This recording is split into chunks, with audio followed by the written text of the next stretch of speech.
Hi, everybody. Good afternoon and welcome to the second webinar where we'll actually be going through the application form. So thank you so much for taking the time to join me this afternoon. So quickly, before we get started, let me just ask you guys to please just write on the chat where you're from, where you're joining us from today. And for those of you who are joining us for the first time, chats are on this side here. I don't know if I'm pointing at the right thing, but there is already a message there from Ellen Gray saying hello and welcome. So at the bottom here, you will see ask a question, and there we will ask you to please drop all the questions that you have for us today, and then we will only be answering questions which have been dropped on ask a question. If a question that you'd really like to ask and has already been asked, just give it some votes, give it some thumbs up. That way it will move up in the question log and we'll make sure to answer that question first. So thank you, Thomas. You are joining us from Grey High School in PE. Anybody else? Where is KZN, Free State, Gauteng? Where are you guys today? So please just tell us where you're coming from today. And whilst you guys go on and do that, let me just introduce some people who are on this platform with me today. Firstly, I've got Sihle Mofokeng, and she is a candidate fellow here at the Gr12 Foundation, and she will be talking to us later about her experience with the application process and sharing some tips on what to do with this process, and then also telling us how it's been being a member of our community of high impact and responsible entrepreneurs. So we'll be talking to her later. We also have Yani Landman, and Yani is our Public Affairs and Communications Officer, so she will be moving things around. She's the one commenting on the comment section as Ellen Gr12 Foundation. So if somebody responds to you there, it is legit, it is verified. And also, if you hear somebody panting in somewhere in between my presentation to tell me, Sihle, you forgot this, or you should also mention this, that will be Yani. So don't be alarmed. So welcome Radile from St. Albans College, that's in Pretoria, Tato in Gauteng. Welcome, welcome, welcome everyone. And yeah, we are going to get started with today's webinar. I don't know, did I introduce myself? In case I didn't, my name is Sihle Mofokeng and I am the Fellowship Recruitment and Selection Officer here at the Gr12 Foundation, and I'll be just taking you guys through the application form today, what it is that you are expecting, what it is that we are looking for, and hopefully help you guys to give us your very best when you are going through that application form. Okay, so we can get started. Thanks, Yani. Shaman, and maybe you can hide Sipogosi's face so she can drink some water or something. Okay, so thank you, Yani. Welcome, DF Malan. You are into Stellenbosch High School, which is just around the corner from you. So thank you for joining us. So just to get started and possibly recap from last week or the other week, feels like it was last week, but it was actually like 3 weeks ago, who we are and who we're looking for. So we, as the Gr12 Foundation, we're an organization, and our vision and mission at the foundation is really an entrepreneurial, equitable South Africa, which is flourishing with meaningful employment. Our mission is to foster a community of responsible entrepreneurs. And by applying to join the foundation, that is the community that you are applying to join. A community of like-minded people, a community of people who are concerned about the unemployment inequality and poverty rates in South Africa, a community of people who really want to use entrepreneurship as an engine of actually changing the landscape of South Africa, Southern Africa, and eventually the world.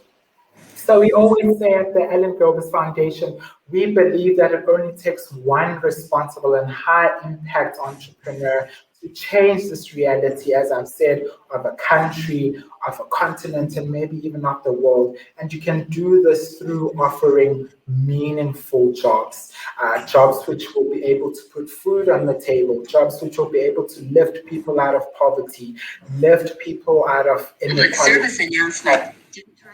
and lift people out from unemployment. So that is who we are looking for at the foundation. Okay, so at the foundation, we truly believe that entrepreneurship can be taught and that nobody is born an entrepreneur. And when you really think about it, and you can also just engage with me, drop some names in the chat of really big or maybe even small entrepreneurs that you guys really look up to and really aspire to become one day. And maybe you can think about people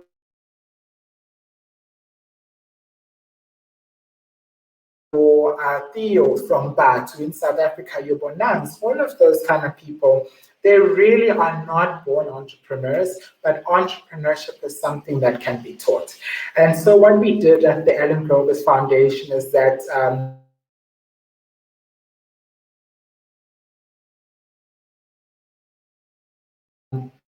these people have in common. So to help us develop our program and help us to know what it is that we need to be teaching in our program. And the thing that we found is that there are 14 competencies which all of the entrepreneurs that we studied actually had in common. And the beauty about those 14 competencies is that they are developable and they can be taught. So that is really what we're trying to do at the foundation, is really just teach that entrepreneurial mindset. That doesn't necessarily mean that you have to start a business or you should be running a business, but it just means that wherever you are finding yourself, you are able to think entrepreneurially, and that means that you are creative, you are innovative, you are always suggesting that things can be done differently, and you're always challenging the status quo. So those are the people that we're looking for, and those are the people, and that's the kind of entrepreneurship that we would like to cultivate at the foundation. Okay, so when we talk about this high impact and responsible entrepreneur, a lot of people ask, what is that type of person? So for us, a high impact entrepreneur is somebody of passion and integrity, somebody who's at the forefront of changing and continuing change in South Africa and in society. These are people who truly believe in entrepreneurship for the common good, people who know that by going into entrepreneurship, you are not doing it for yourself, but you are doing it for the betterment of your family, of your community, and of other people around you. So people who realize that through entrepreneurship, you can have lasting impact and positive impact. So that is a high impact and responsible entrepreneur to us. Okay, next slide, thank you. So as you are going through this application form, you're filling in this application form, and maybe you are shortlisted at a later stage and invited to an interview, or maybe invited to selection camp, please have the foundation 5 pillars at the back of your mind the whole time, because this really speaks to our values, it really speaks to our core, and it really speaks to the type of learner or the type of candidate that we are looking for. So the first of our 5 pillars is a spirit of significance. Again, this speaks highly to that high impact and responsible entrepreneur. So it's spirit of significance.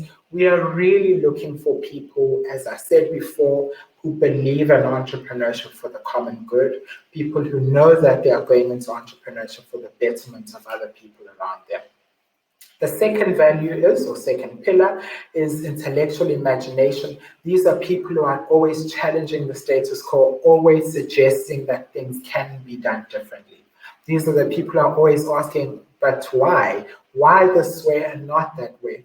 People who are able to take ideas, combine them, and realize that through combination and collaboration, we will be able to get much more creative and innovative solutions out of that. We also look for people with a high sense of achievement. These are people who set really, really high standards and really high goals for themselves, and they will do whatever it takes to meet and even exceed those goals. So all of you are now in matric. These are people who will be setting, they want to get 90s and 80s for their matric results, not just somebody who's saying, as long as I pass. Okay. Another thing that we're looking for is personal initiative. And if you really think about what entrepreneurship is, personal initiatives really talks to that. Here we are looking for people who do not need to be told what needs to be done. They just go out there, they do it. They see that a teacher is not at school and something needs to be done, they do it. Something is not happening at home, they go out there and do it. They see a gap in the community, a gap in their school, and they want to do something to plug that gap or to bring about change. So that is what personal initiative talks to. And courageous commitment really talks to those people with resilience and determination, people who fall down 7 times, get up 8, people who are always willing to try harder, people who fall forward actually, and they're really able to get up and give it another go. So those are the 5 pillars. So when you are answering those questions, keep them at the back of your mind and just think. So when you read a question, think, which pillar could this potentially be linked to, and then just link it to that. So for example, question, if I'm not too mistaken, this will be question 7.9, where it talks about the most challenging and stressful time that you've had to deal with. So that was already speaking to courageous commitment, because in that question, we want to know how you were able to, whilst going through something challenging and stressful, but how you were able to actually come out of that and how you've been able to apply that learning into other circumstances in your life so that you are able to deal with stressful and challenging situations in future. Okay.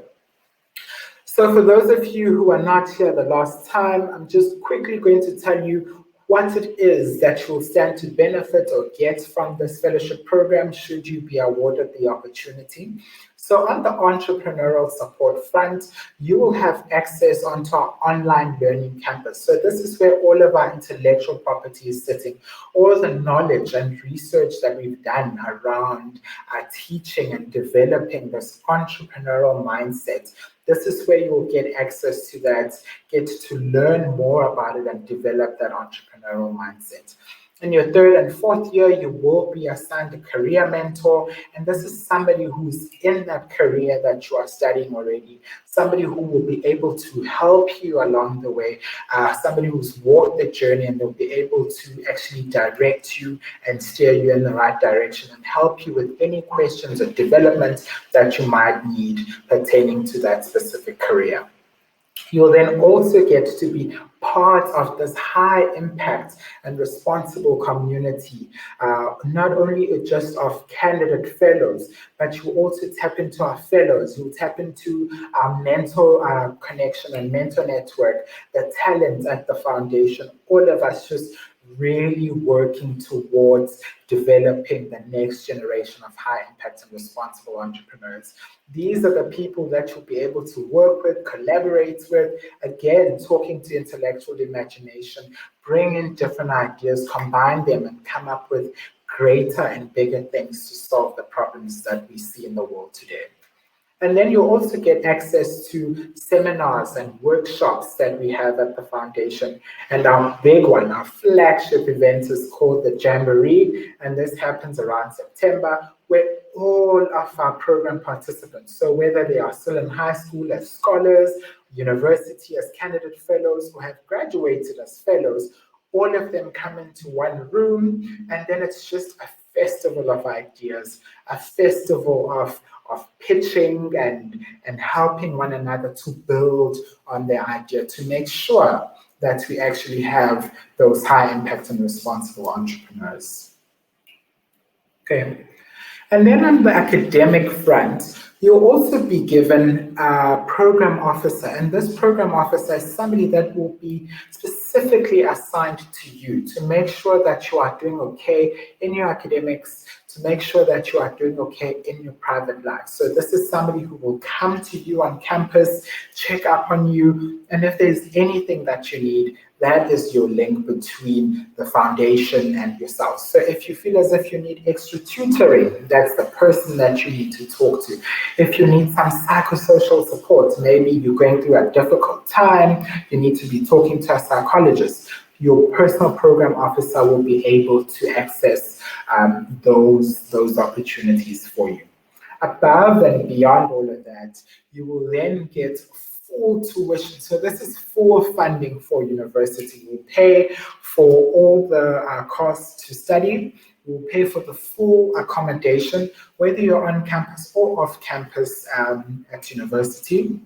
We'll pay for your meals, we'll pay for all your books and tutor allowances as mentioned. You will also have access to post-grad funding. So when you get to third year and you would like to come back to university for honors, if that is not already included in your degree, you have access to that funding. You can apply for that funding and then come back to university for another year.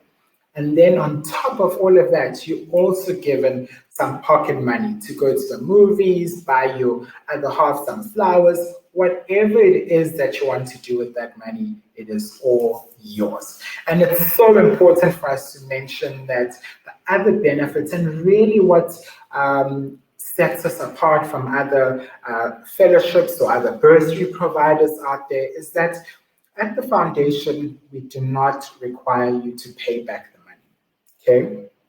There is no work back clause, so just because we are helping and supporting you on your journey, you do not need to work for Ellen Gray Orbis Foundation after you've studied.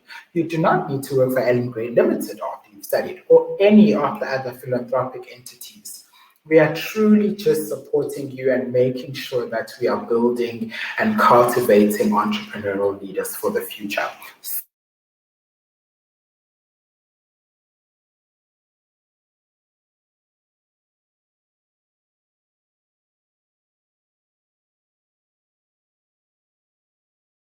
Support you and make sure that South Africa has those entrepreneurs that will bring about the change that we need to see.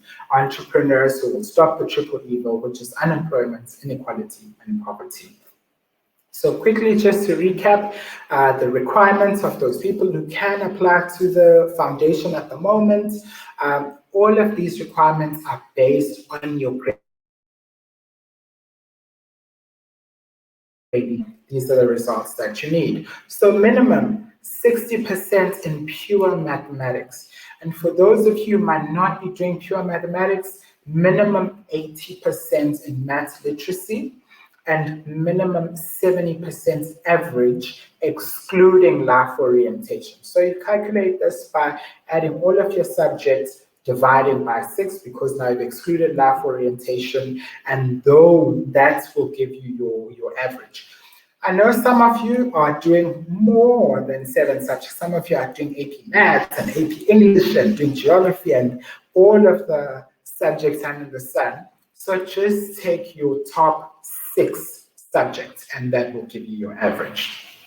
Also looking for candidates who are not older than 21 in 2021. That sounded okay. We're not older than 21 in 2021, must be South African citizens. Again, show that passion for our program and passion for entrepreneurship and willing or intention to study a degree of your choice, really. And we pretty much support all degrees, excluding medicine, veterinary sciences, and dentistry. So those 3 degrees, unfortunately, we do not support. And we only work with 10 institutions in South Africa. So those of you who want to study in the Western Cape, you can either go to UCT, UWC, or Stellenbosch University. In the Eastern Cape, you can go to Rhodes University or Nelson Mandela University. In KZN, you can go to the University of KwaZulu-Natal. In the Free State, you can go to the University of the Free State, which Siphokazi actually comes from. And then in Gauteng, you can either choose between Wits University, University of Johannesburg, or the University of Pretoria. Okay. Again, so when we actually go through those applications and we are assessing all the applications that we get, this for us is very important, and we call this the motivational fit. So these are the people who show that entrepreneurial potential. These are people who show alignment to our vision of poverty alleviation in South Africa.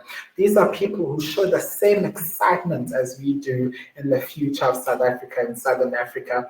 People who actually desire to make an impact, not only in their lives, but in the lives of the people around them.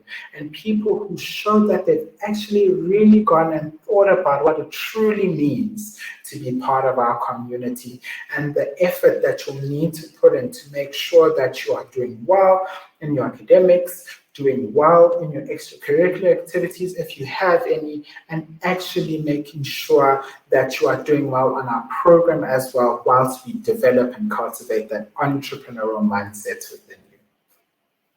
Okay, so then how do we apply? Okay, before we get to how do we apply, so the selection process, for those of you who don't know yet, it's actually quite a lengthy process that we go through, but this is really to make sure that, we really give ourselves time to fully understand the learners who have taken their time to actually apply for our opportunity. So applications are currently open and they close on the 30th of April at 5 o'clock. Guys, I cannot stress this enough. Previous years, every year, 10 to 5, we are getting a million phone calls. People saying, I don't know how to move to the next stage. What do I do now? Guys, please allow yourself enough time to finish the application form before the 30th of April, before 5 p.m. I always advise people, you still have about 3 weeks to go with the application. Go back and just do one question a day. So today, just go and do question 7.1. On Friday, do 7.2. Maybe Sunday, you can do 2 questions, but really just give yourself time to apply, reflect, because all of our questions will force you to reflect. So reflect and make sure that you're giving off your very best.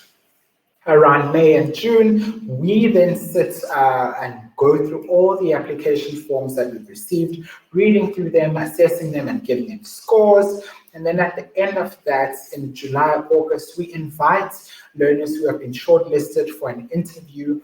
And here you are interviewed by 2 people who will just be asking you questions. And really, guys, these questions, when you come to the interview, will not be asking you to solve complex maths questions or asking you to do difficult things that you've never seen or heard of before.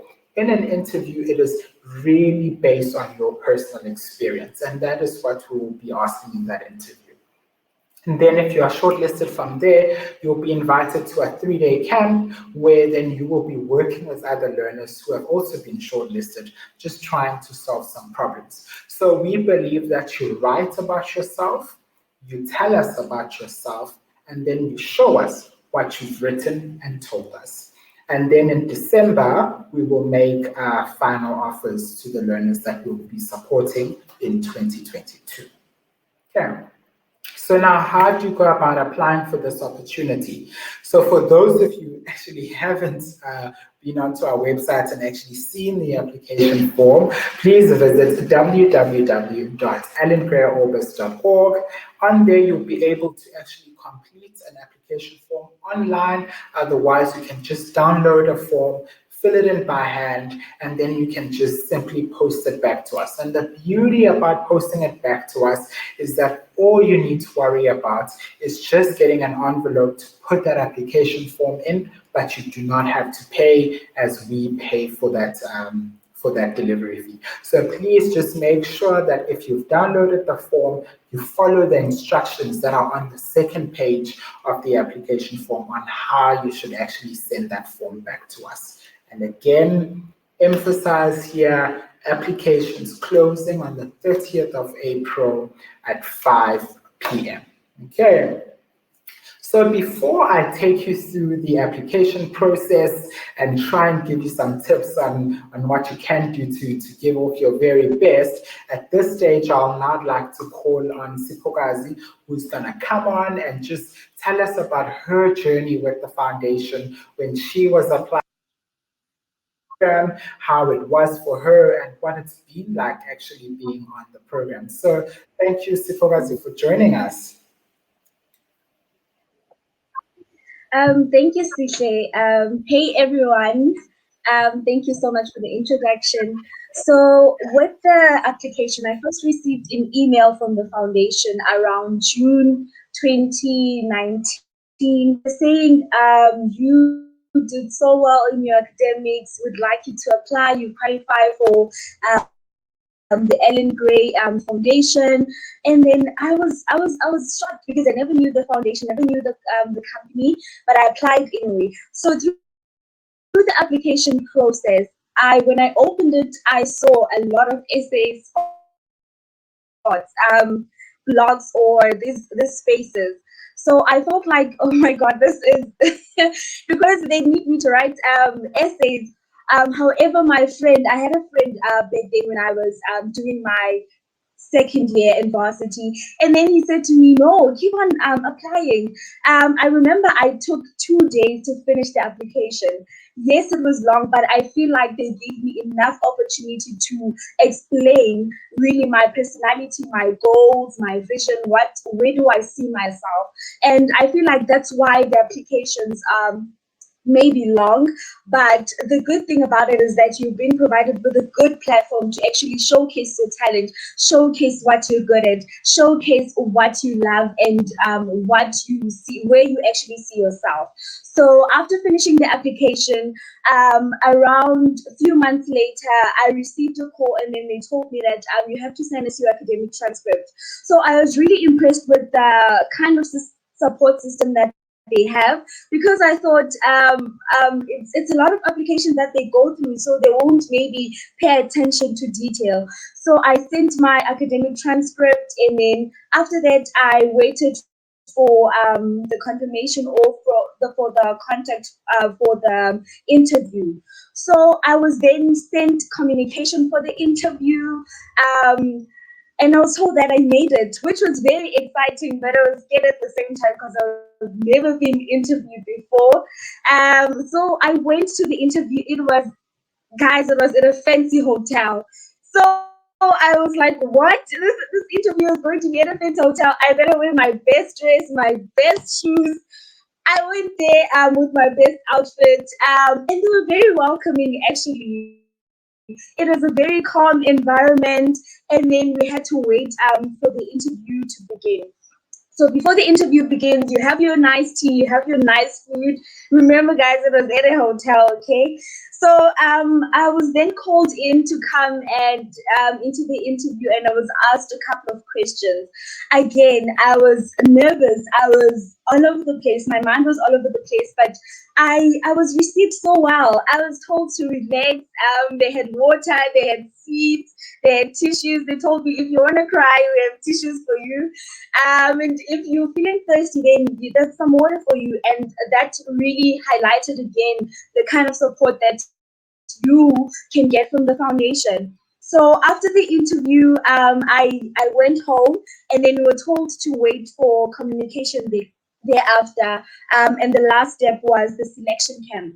So going to the selection camp, before that, there's one phone call that you have to receive from the foundation, and they have to tell you whether you made it from the interview or not.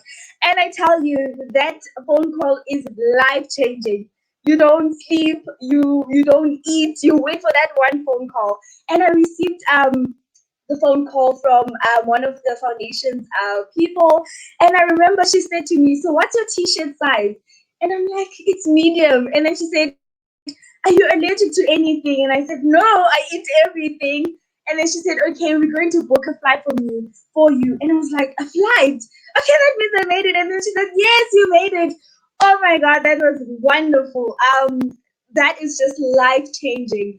After that, I remember we then received communication concerning the transportation. So we were going to fly, and I was so happy because I've never used airplane. I've never been in an airplane before, so it was actually exciting. We then went to the airport on the day of.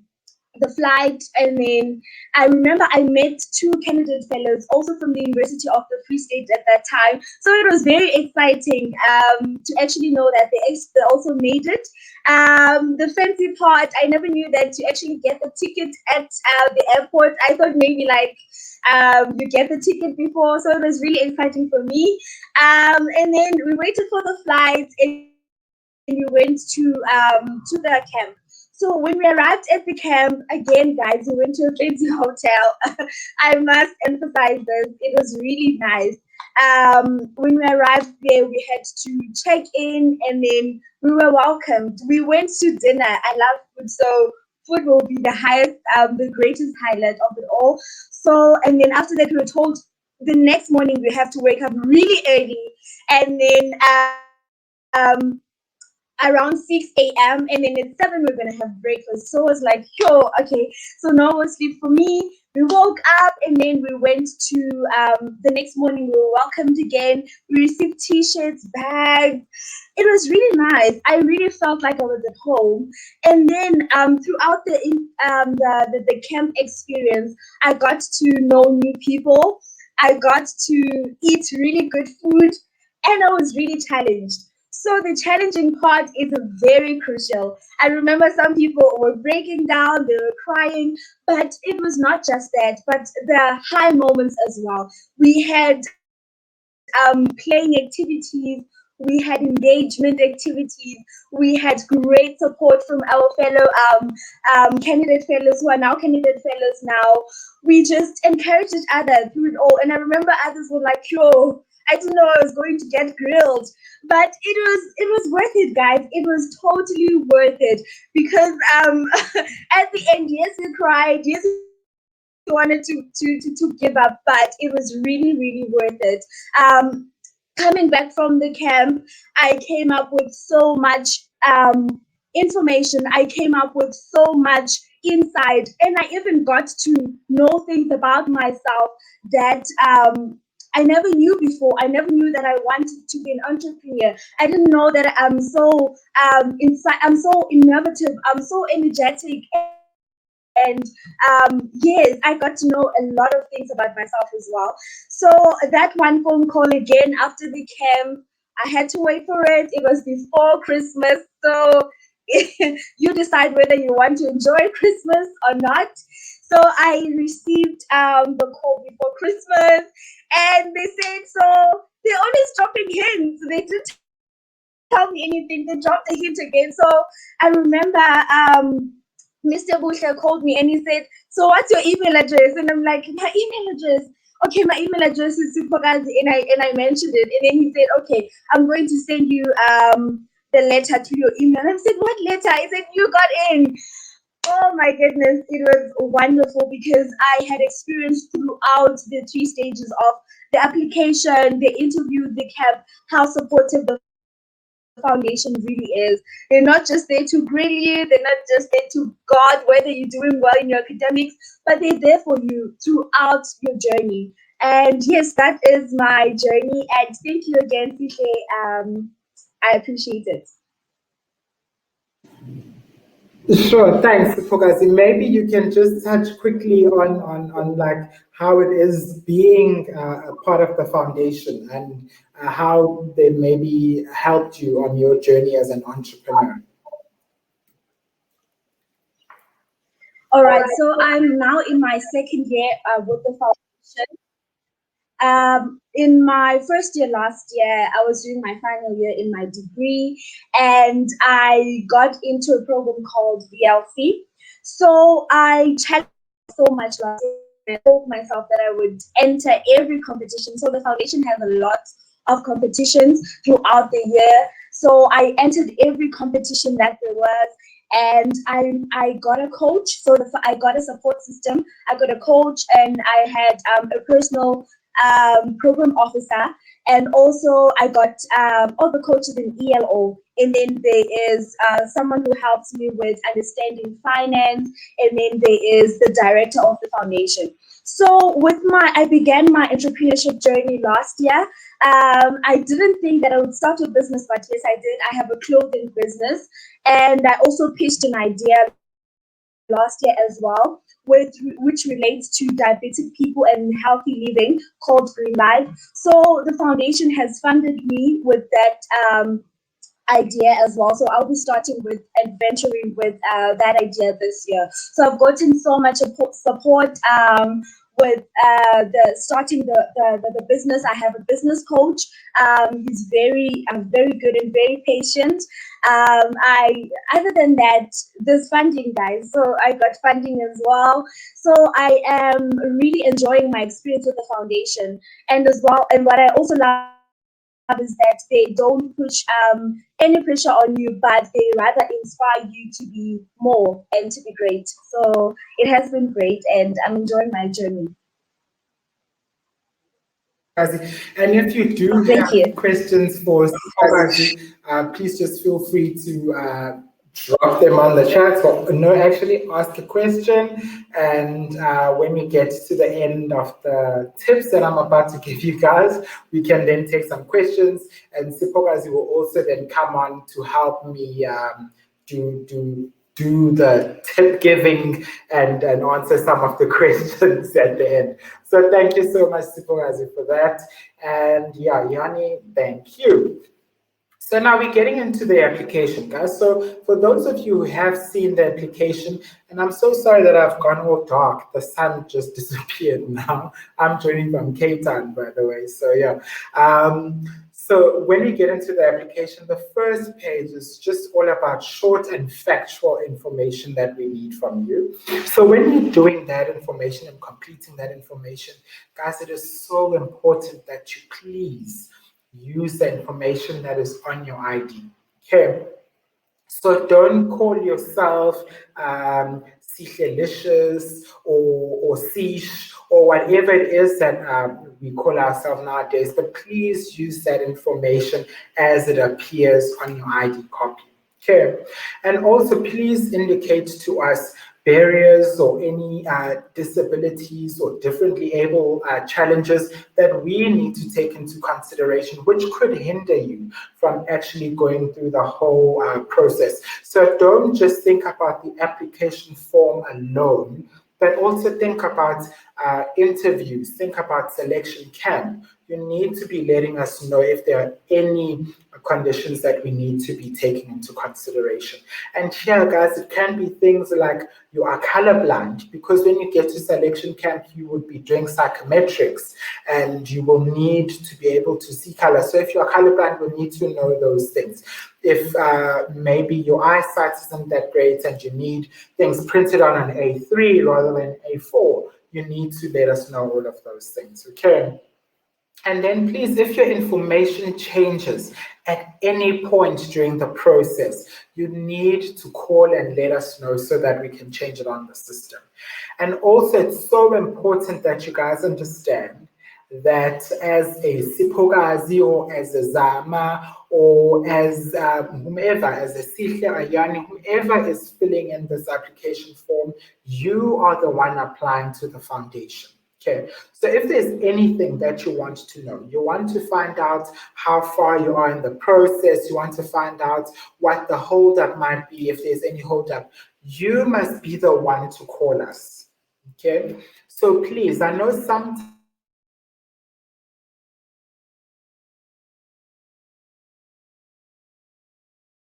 much better and much quicker assistance if you are the one who calls us. And also always remember that we communicate with you.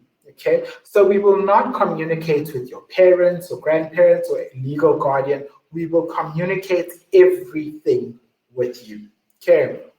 And then also, you need to write your university that you're intending on going to in full, please, and the degree in full. So yes, we all know that WITS is called WITS, but on the application form, please don't write WITS. You need to write University of the Witwatersrand. So don't just write UKZN. It must be University of KwaZulu-Natal. We need to know the full name of the university that you're going to and the degree as well. So it has to be a Bachelor of Commerce Marketing, Bachelor of Commerce Accounting.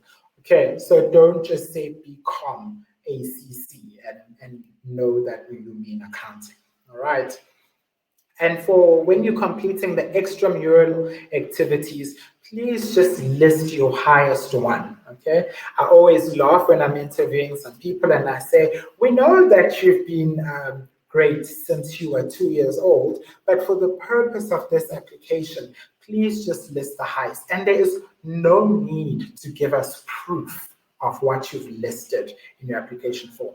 So if you have said in your application form that you were the captain of the first team hockey at school, we believe you. We will take your word for it.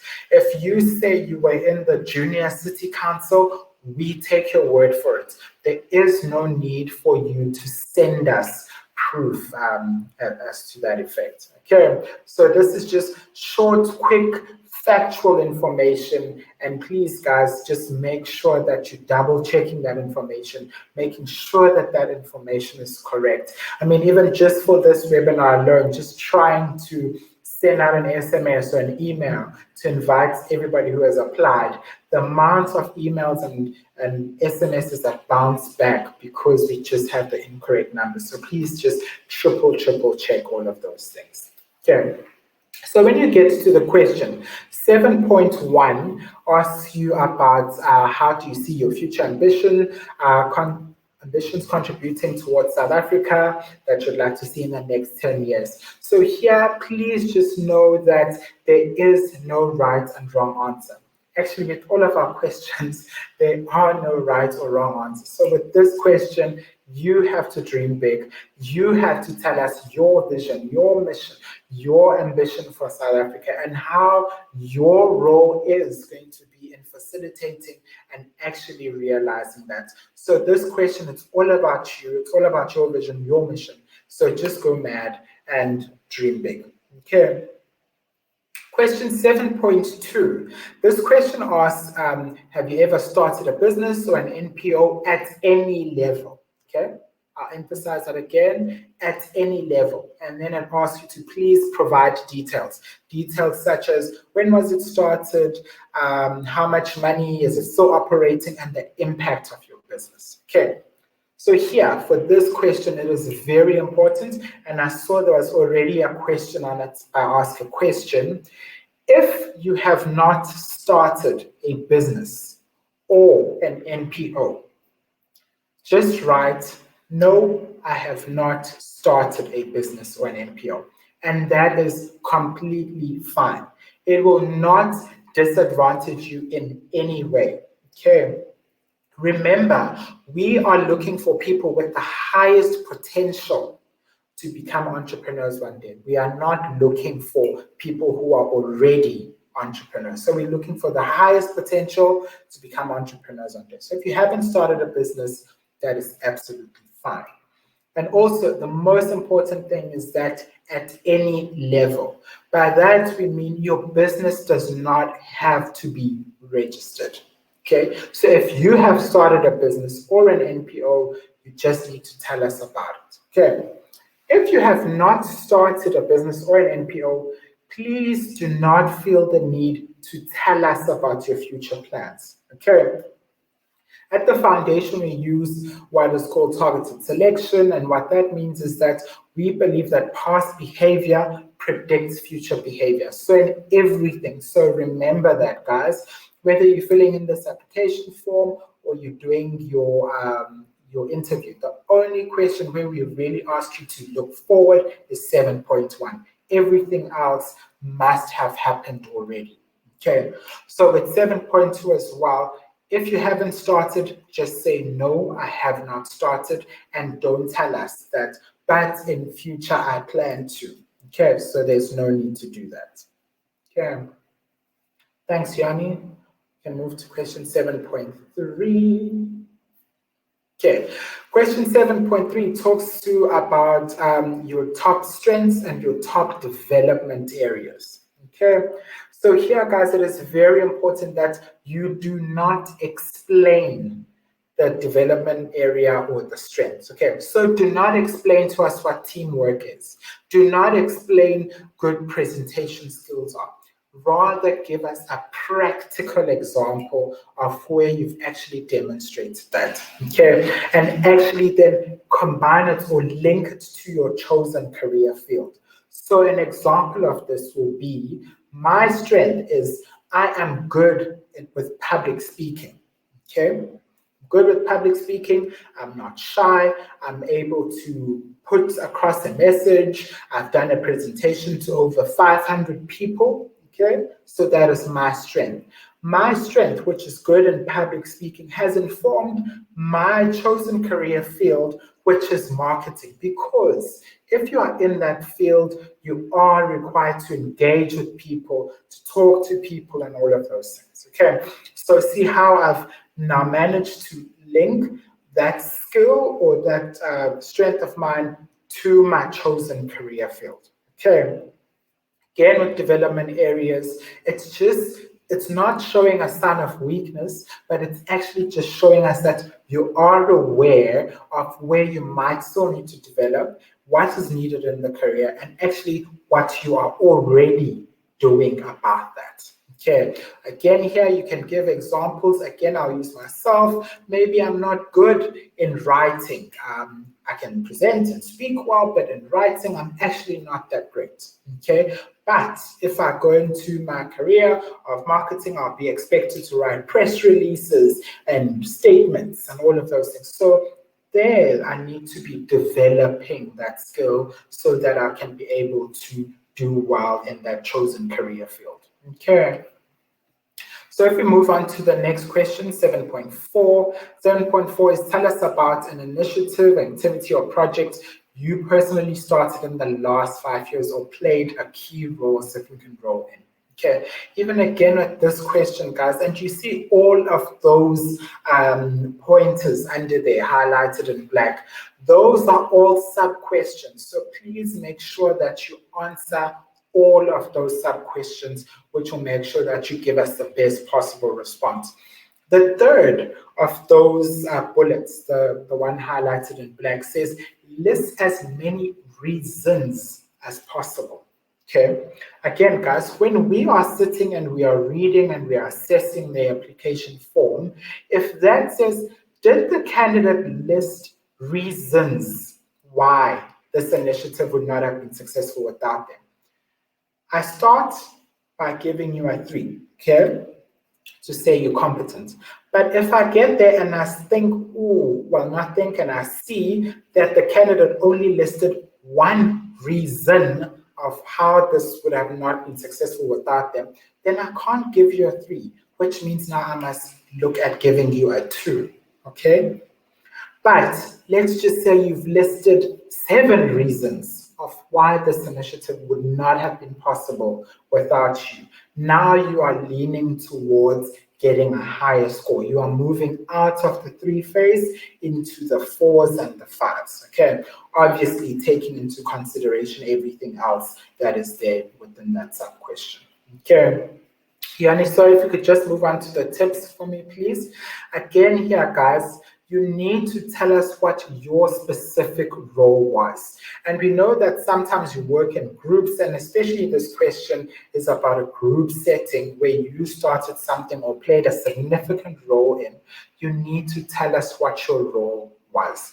So if it was in a group, please don't say things like, we did this, we did that, we went and asked for permission, we drew up a plan, no. You are the one filling in this application form, and we need to know exactly what you did. So here you need to use I language. Okay, I language means you are boasting. You are going all wild. It's all about you. I did this, I did that, I did that. Okay.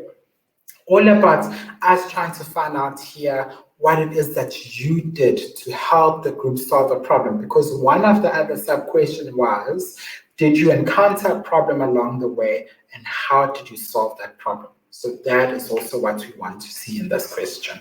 Okay. Question 7.5 is tell us about a time when you identified potential problem and turned it into an opportunity. Okay. Again here, so you are telling us, sorry, Yani, if you could please just move on. Next part.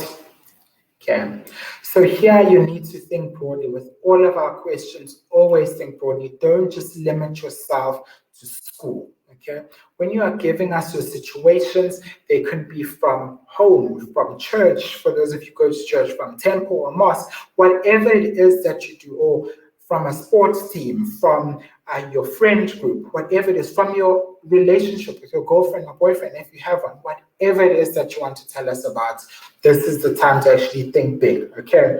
And if you really think about this pillar that I spoke to of earlier, of personal initiative, these are the people who want to plug those gaps, right? People who want to go out there and do things without being told. This question is speaking directly to that because it's about how you identified an issue and turn it into an opportunity before it became a problem. Okay, so think about time that you'll be able to actually give us that situation. Okay, again, with all of these questions, please just remember that your story is enough. So you don't need to think about big or grand ideas to tell us. If you have what you think is a simple story, but with that simple story, you are able to actually take all of these sub questions, then that is what you must do. I always say if your story is, I had to learn how to cook rice, for example, and you are able to describe the project, who was involved, explain the step by step, and the impact of learning how to cook rice, then that is the story that you need to go with. Okay. But with this question 7.6, which is tell us about a time you were given a project assignment to implement at school, university, or your community. Okay. Again, guys, there are the sub questions. Make sure that you are answering each of those questions. I always even say, if it's going to help you, just bullet them. So there are 4 bullets there. So you can say, number 1, did I describe the project that I was given? If yes, tick. Who was involved in this project and what was my role? Did I explain step by step approach that I took in executing this and what was the impact? Okay, impact here, it is very, very, very important. And it doesn't have to be for that moment only, but if you maybe introduce something at your school, which is still being adopted or is still continuing till this day, that is impact, and you need to tell us about it. Okay. Thanks, Yani. Okay. Again, guys, step by step, it has to be like proper steps. Okay. So please don't just list 2 steps and think that, but you know, they know what happens when you're doing an assignment. Okay.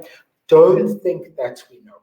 Just treat us as if we're people who have never been to school, never been to your church, never been in your community, and we have no idea how it actually works. And you need to guide us and tell us step by step what it is that you are doing. We always say that when you are filling in this application form, when you are sitting in front of us at interviews, think about it this way. Think that the assessors, whether we're reading your application or interviewing you, we must be kind of like watching you do something on TV. So I must see you doing something. So I must see you drawing up a project plan. I must see you going to the principal and asking for permission. I must see you putting up posters at school.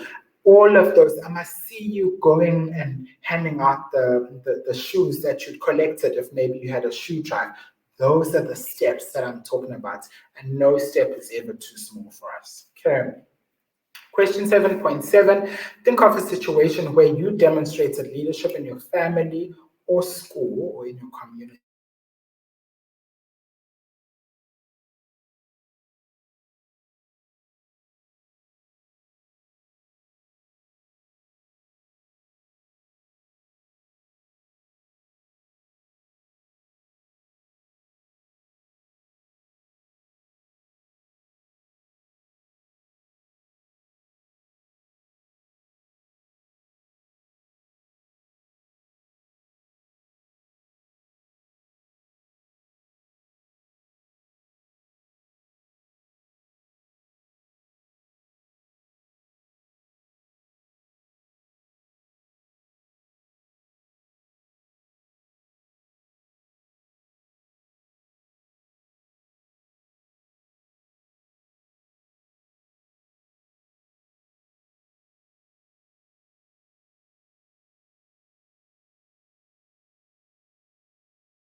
Hello, everyone. It just seems like we've lost Sihle. Just give me a few moments as I get him back.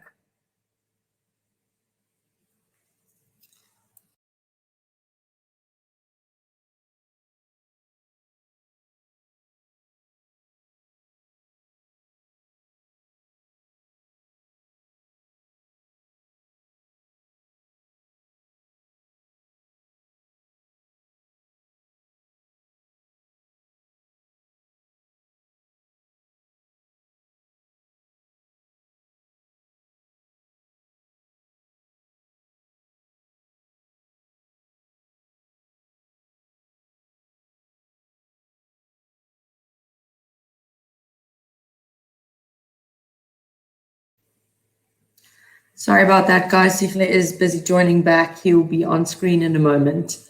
Just hang tight for us while he joins.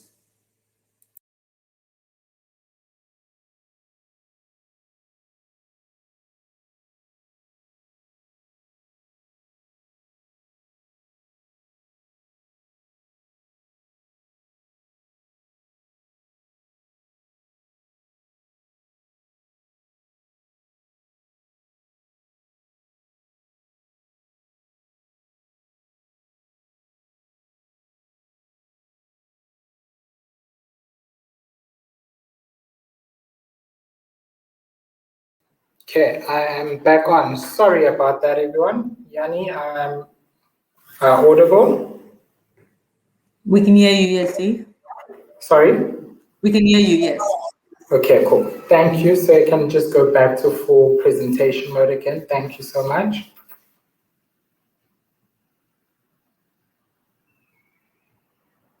Okay, so our... Can you see my screen, Steve? Yeah, but I just need you to go into full presentation, please. I am. Give me 2 seconds. Sure. Okay, now I'm on full presentation.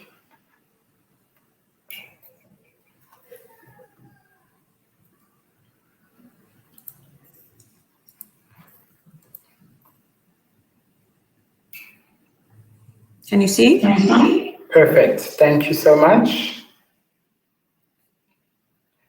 Okay, so again, guys, for those of you who are in leadership positions, who might be a head girl, head boy, or a prefect, you need to tell us about a situation where you went above and beyond that role that you've been put into.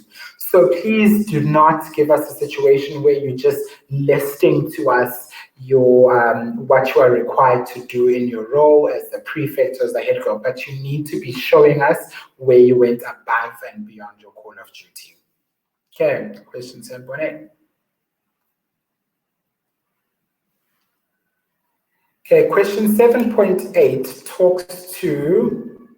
Sihle, sorry, I think just cover this again. I think we lost you quite early on whilst you were going over this question. Okay, cool, not a problem. Okay, so question 7.7, which talks to leadership and where you've demonstrated leadership. Again, as I said, well, maybe you didn't hear me, is that you don't need to be in a position of leadership in order to demonstrate leadership. Okay, so you can be someone who maybe steps up into that position. So, for example, if learners are fighting at school and you step up to diffuse that fight and help them to work through it and counsel or talk to them through it, that is you stepping up into a position of leadership. That is you demonstrating leadership. If you are working in a group and you are the one who's able to actually direct the group into a certain direction, that is leadership. Okay, and for those of you who are in leadership positions, then again, just cases or situations where you've gone above and beyond your call of duty. Okay, question 7.8. For a group to achieve its goal, every member must be committed to the goal. Okay, again here, guys, we are looking for leadership. Again, just like the previous question, situational leadership or positional leadership, but how are you able to positively influence a team or influence or persuade a team to go and think a certain way. So how are you able to actually take leadership and steer a team in the right direction? So again, here you can be in a position of leadership, which means that somebody has put you in that position, or you can just be somebody who sees that things are not going very well and you step up. Again, you see that things are not going well and you step up. Again, personal initiative. So those are the things that we're looking for. Again, with this question, you need to tell us what it is that you did. As you can see, that third bullet there talks to how did you personally, okay? So there personally, you need to tell us step by step what it is that you did. And there again, you see what obstacles did you encounter? Again, plural. So not just one obstacle, but obstacles. And how did you overcome these obstacles? And again, at the end, when it talks about how did you personally make sure that in the group you did what you had to do. Again, what was your role in this group and how you got them to do what was needed. Okay, question 7.9, we're close to the end. Question 7.9, what has been the most challenging and stressful situation you have ever had to deal with? Again here, guys, please do not just limit it to school or home. It can be of any circumstance or any situation. So it really is just a time that was most stressful and challenging for you. And here you are able to just unpack and talk to that with us. Again, as I said before, this is really speaking to that courageous commitment pillar. So what was it that you were going through? How were you able to overcome it? Again, steps of how you're able to overcome it by giving us actions of what you did to deal with this situation. And most importantly, were you able to learn something from the situation? And what did you do with the learnings? Were you able to take them and apply it in other areas of your life? Or did you just learn and move on and it didn't mean anything to you? So those are the things that we are looking for. Again, this is speaking to impact of the learnings that you find yourself getting. And again, it just shows us that, we know that when you are faced with a similar situation, or if you are ever again stressed and challenged, you will follow certain steps, you will take certain actions to make sure that you come out okay on the other end. Again, as I said, you fall down 7, you get up 8. Okay, and the last question, 7.10, describe a time when your workload and responsibilities was particularly heavy and how did you deal with it? Again here, falling down 7, getting up 8, this speaks to resilience, this speaks to determination and perseverance. And again, when it says workload, which was particularly heavy, don't just think about school and school alone. Think about when you had tests and assignments at school, you had sports commitments, you had commitments in your community, commitments in your family, commitments with friends, and how you were able to actually balance all of those things at the same time. How did you deal with the emotions that you are feeling and how you dealt with those emotions and how did you achieve a desired outcome? And again, take it further. Tell us what it is that you've learned from this situation. How are you applying it in other areas of your life as well? And I think the most important thing about all of these questions, and Sipho has said this in the beginning, is that there are long questions and we're giving you so much room because we'd like you to really explain yourself and really don't feel as if we are just expecting 2-liners and that's it. That we're really just giving you enough space to actually really explain the situation, explain steps, explain how you dealt with something, and then explain a learning and how you've been able to apply that in other areas of your life. So that's why our questions are long, because we truly believe that they'll give you that opportunity to truly express yourself. So that's it from the application form. So I'm now going to go on to the questions and look at some of your questions and try and help you. I'm going to bring on Sipokazi again, and then we will just take turns to answer some of the questions. That's if she's able to answer some of them, but I will take the ones concerning the application form. But maybe whilst I do that, you guys can just go on to the chat again on this side and just let us know, was this useful, this walkthrough? Did we answer the questions that you might have? Did we make the process easier for you guys, or we confused you even more? Just let us know what you're taking away from today's webinar. Okay, so first question is, do you have to answer all questions, especially if you have not done it, like starting a business or a project? Okay, so I think I've answered this question in the presentation, and here, no, if you have not started a business, just simply say, I have not started a business, and you are good to go. Sipokazi, when you applied, had you started a business? Yes, I didn't really start a business, but I was selling something. Okay, you see, and that's the beauty about it, as I said before, is that at any level. So it could be you're selling sweets in class, that's a business, or you are helping people with extra classes, that's a business. So it really can be at any level. It doesn't have to be a registered business. So yeah. Second questions. What usually makes an application stand out amongst the rest? Sure. Okay. What do you think? Maybe like, what do you think you had on your application which actually got you to the stage? One of the things that you actually spoke about is bragging or putting out your best. So I really thought things through, and I was able to display and type in everything. Not just everything, sorry, but the best things and the best moments.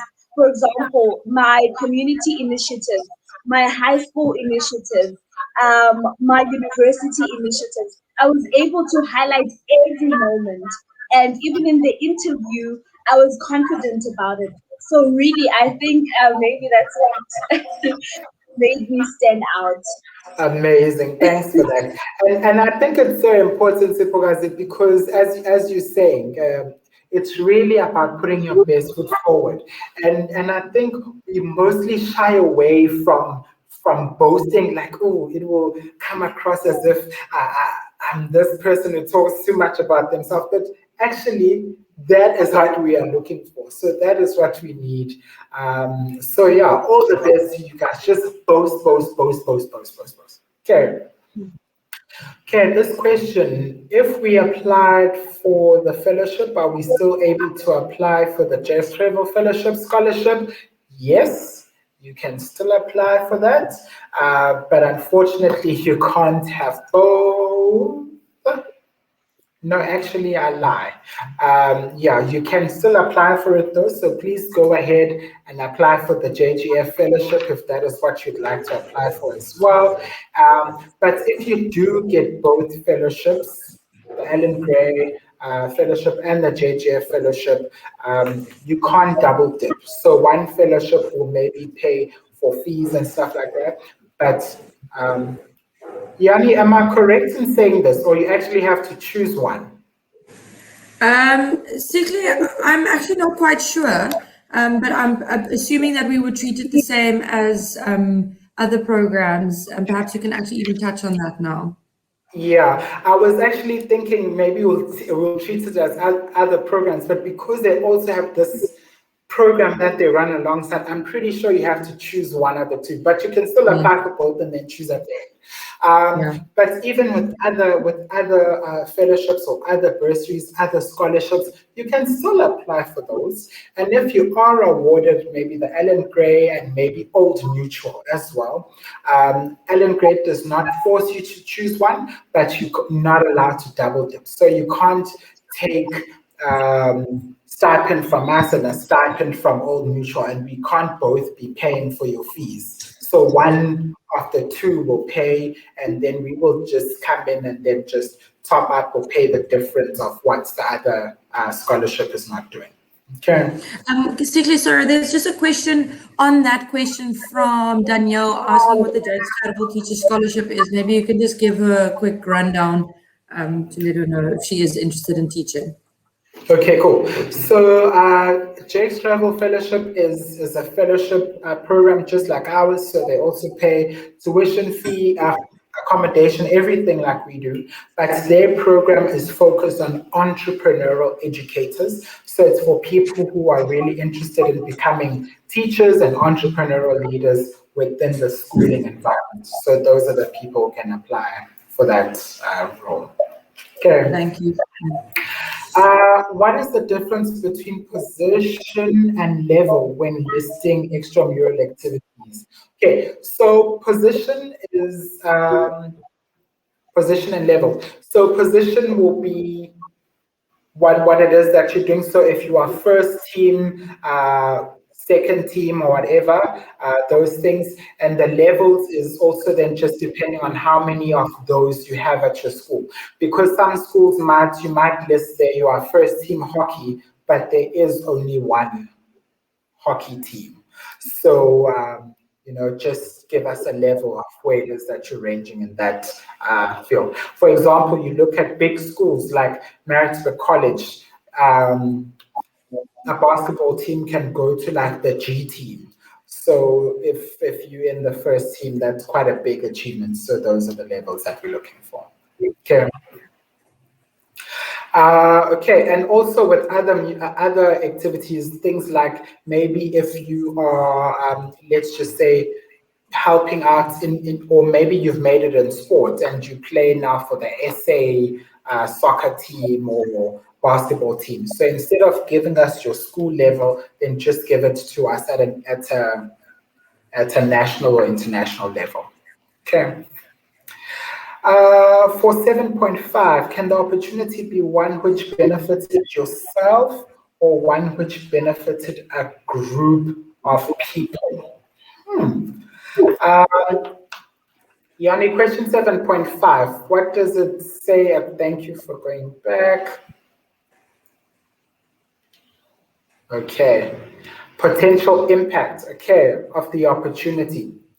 Impact is impact. So if the impact, you are the one who impacted from it, that's great, that's good. But if other people as well, that's also fine. But there must just be a result of it. For example, we would rate, for example, 7.2 for those who have started a business, because really, if you have a profit-generating business, there isn't really any impact. So the impact could be you've now made this much, or you are now able to do this with the money. So that's an impact. So yeah, it can benefit you. That's absolutely fine. Okay. Okay, the next question. Okay, I think we've answered all the questions, Yani.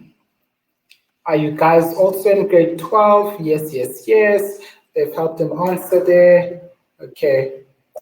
Okay, on the application form, there is more than 10 universities listed as option. Can one apply at any of those universities as well? So no, the application form really just lists 10 universities that we work with, which I've mentioned in the presentation. When you get to first year university, you are also able to apply to Ziba Education, but that's only for first year university students who can apply. But then we also have students who are studying in international universities. So we have students at Harvard and Yale and Columbia and Cornell and all of those Ivy League universities. So you can also apply to go and study at an international university. But there's actually quite a long process. Firstly, the foundation will not assist you in applying to that international university. The foundation will not pay for anything associated with the application to that university. And then the funding to that university is capped. So we will not fund fully when you go to like a Harvard or a Yale. We'll only fund up till a certain amount. But you will receive some form of funding, of which some of it involves return tickets to come back to South Africa for that big Jamboree conference that I spoke about at the beginning. Okay. Siphokazi, do you know anybody studying at an international university? Do you have any friends, candidate fellows? At the moment, no, but I do know that there are people who are currently applying to study there. Yes. Yeah. Okay. Steve, can you see the other questions? Yeah. What qualifies? Okay. Okay. Danielle had quite a lot of questions. What qualifies as a business if you've sold different products or service at different times without choosing a business name or brand logo? Again, Danielle, as Siphokazi and I have already said, this is a business at any level. So you can then just talk to us through all of those businesses, or you can just pick the one which you feel will help you to boast the most. So the one where you've made 100,000, that's the one that you will Sihle, I think you said it quite nicely in our previous presentation, where whether it's you tutoring or offering a babysitting service to people, those are all instances where you've shown sort of a way to offer a service or sell a product to people. So any of those could be listed as under the business question. Yeah. So just like Siphokazi said, you said you were selling sweets, right? So selling at school. I was selling perfumes. You see, so that's it. It shows us that entrepreneurial intent, entrepreneurial action, and that's all that we are looking for, really. We are not judging what it is that you are doing, but yeah, so that's okay.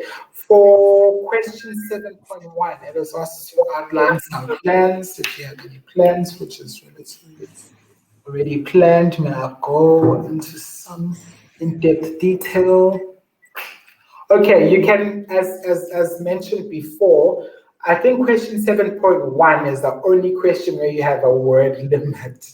So just make sure that you are within that word limit. If you're applying online, it actually will not allow you to carry on typing. If you're applying on an application form, what they usually do is flip over and write on the back. So you can go wild there. It really is, as I said before, you just dreaming big. There is no right or wrong answer there. Okay. Next question. Please explain the difference between position. Okay, I've done that. If we have applied with Alan Gray, send us emails to any competition as they are hosting. I'm not sure I really understand this question. So,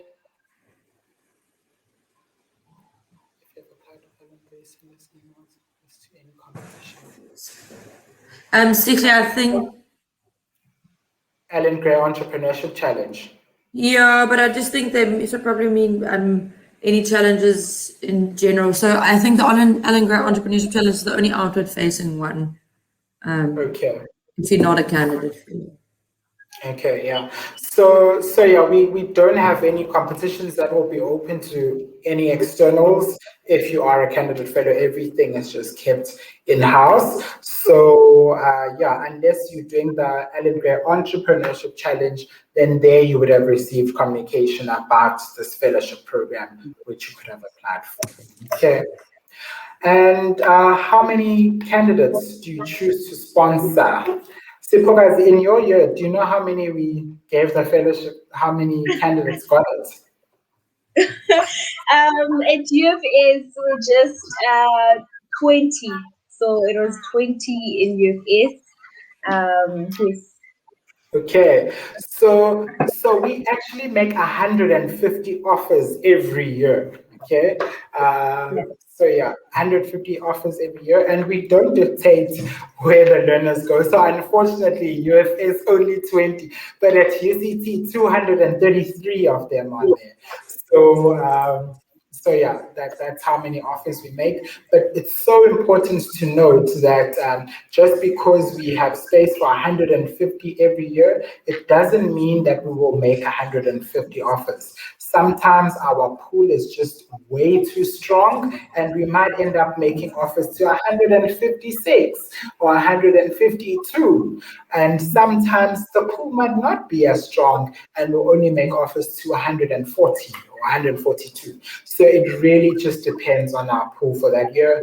But our goal and our aim is always to make offers to 150 new candidate fellows. Okay.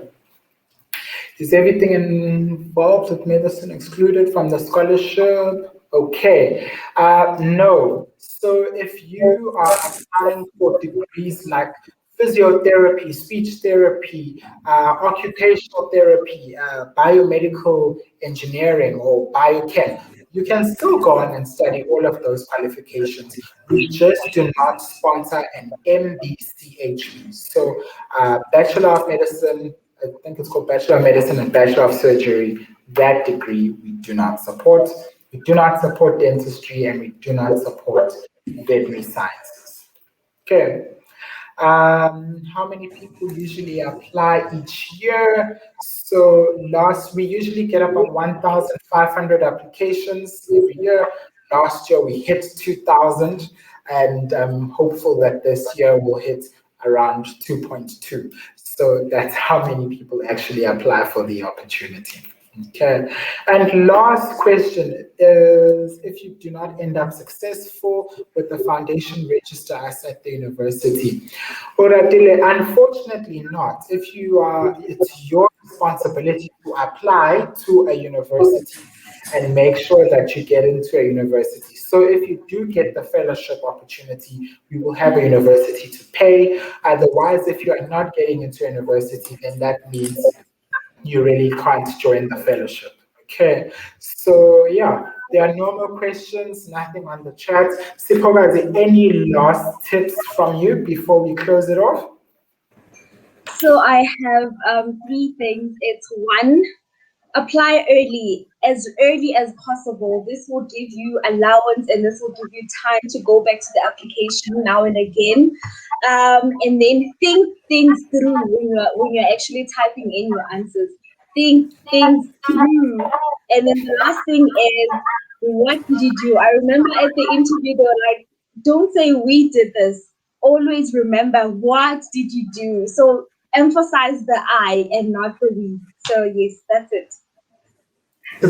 Thank you so much for your time and sharing with us and everybody else that's on the call today. Thanks, Yani, for being my producer at the back there. Thank you so much to all of you for joining in today. And I really hope that you've learned quite a lot about how to go about with this application process. And remember, applications are closing on the 30th of April. Share with the rest of the learners in your school, share with people in your community, and just let's make sure that this opportunity is accessible and attainable by all. So thank you so much and have a good evening.